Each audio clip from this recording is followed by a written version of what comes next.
بسم اللہ الرحمن الرحیم۔ شروع اللہ کے نام سے جو بڑا مہربان نہایت رحم والا ہے۔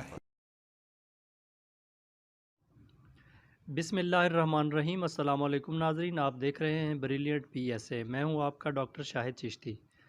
پاکستان سوشل ایسوسی ایشن و انجمن فلاح مریضاں کے زیر انتظام پیر غلام رسول چشتی پاکستانی کی زیر نگرانی جاری گرین پاکستان کلین پاکستان مہم کے تحت گورنمنٹ پوسٹ گریجویٹ کالج پاک پتھر میں شجرکاری کی گئی۔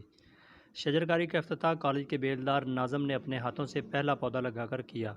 ناظم کا کہنا تھا، یہ الگ بات ہے کہ پودے لگانا اور ان کی حفاظت کرنا میری ملازمت کا حصہ ہے، لیکن یہ میرا جنون بھی ہے اور مجھے اس کام سے عشق ہے۔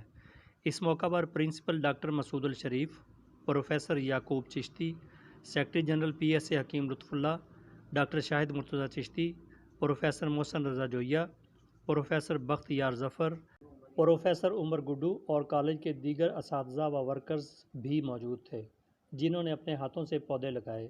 اس موقع پر اساتذہ کرام و دیگر نے درخت لگانے کے فائدے اور ضرورت و اہمیت پر بھی روشنی ڈالی۔ پیر غلام رسول چشتی پاکستانی نے کہا کہ ہم پاکستان کو سرسبز و شاداب بنا کر دام لیں گے۔ جی ویورز، اگر آپ نے ابھی تک ہمارا چینل سبسکرائب نہیں کیا تو سبسکرائب کیجیے اور ساتھ میں دیے گئے گھنٹی کے بٹن کو ضرور دبائیے تاکہ اپڈیٹس آپ کو باقاعدگی سے ملتی رہیں۔